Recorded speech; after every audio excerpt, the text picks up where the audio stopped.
2 सप्टेंबरचा G.R.. निघण्यापूर्वी मी मुंबईत जाऊन सांगितलं होतं की अशा पद्धतीचं हैदराबाद गॅजेटियर लागू करून अशा पद्धतीनं आरक्षण मिळत नाही. मनोज जरांगे पाटलाच्या आंदोलनाचा मी साक्षीदार राहिलेलो आहे.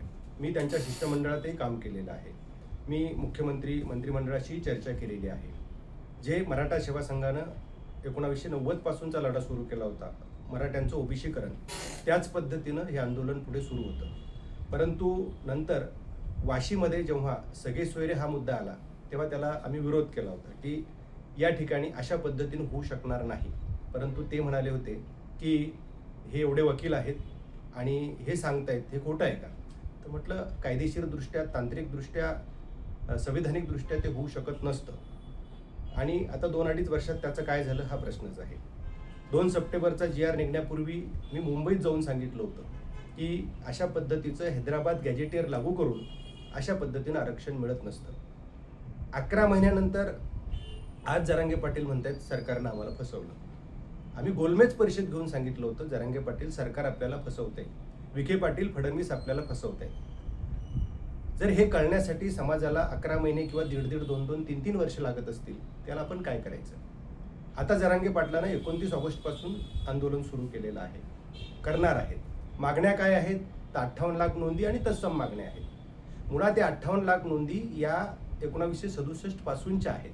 विदर्भातल्या आहेत, खानदेशमधल्या आहेत, पश्चिम महाराष्ट्रातल्या आहेत, त्या कोकणमधल्या आहेत आणि मराठवाड्यात जरांगे पाटलाचं आंदोलन सुरू झाल्यापासून 51,000 नोंदी, 3,11,000 प्रमाणपत्र आणि 13,500 व्हॅलिडिटी झालेले आहेत.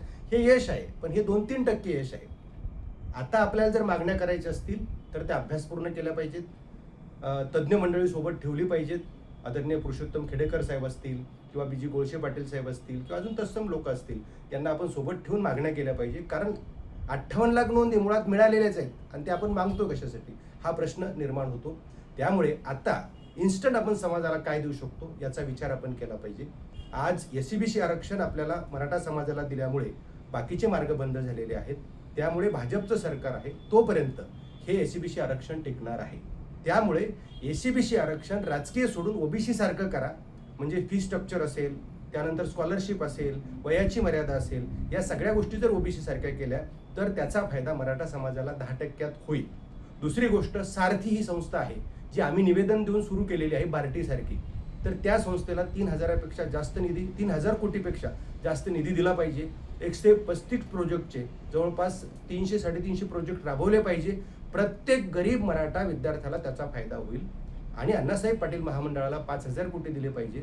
10 लाख आणि 50 लाख असं वैयक्तिक आणि सामूहिक कर्ज आहे, ते 20 लाख आणि 1 कोटी केलं पाहिजे.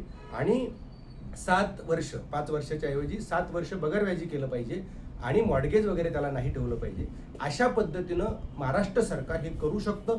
या मागण्या आपण केल्या पाहिजेत आणि समाजाच्या पदरात आपण काहीतरी पाडलं पाहिजे. नाहीतर मग आपणही मागण्या हवेत करायच्या आणि सरकारही हवेत देणार. आणि किती वर्ष गेले? हे 3 वर्ष गेले, पाठीमागे 40 वर्ष गेले, असे जाऊ नये ही विनंती या प्रसंगी करतो.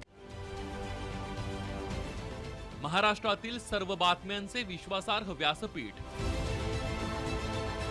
सकाळच्या सर्व सोशल मीडिया प्लॅटफॉर्मला लाईक, फॉलो आणि सबस्क्राईब करा. तसंच सर्व नोटिफिकेशनसाठी बेल आयकॉन प्रेस करायला विसरू नका.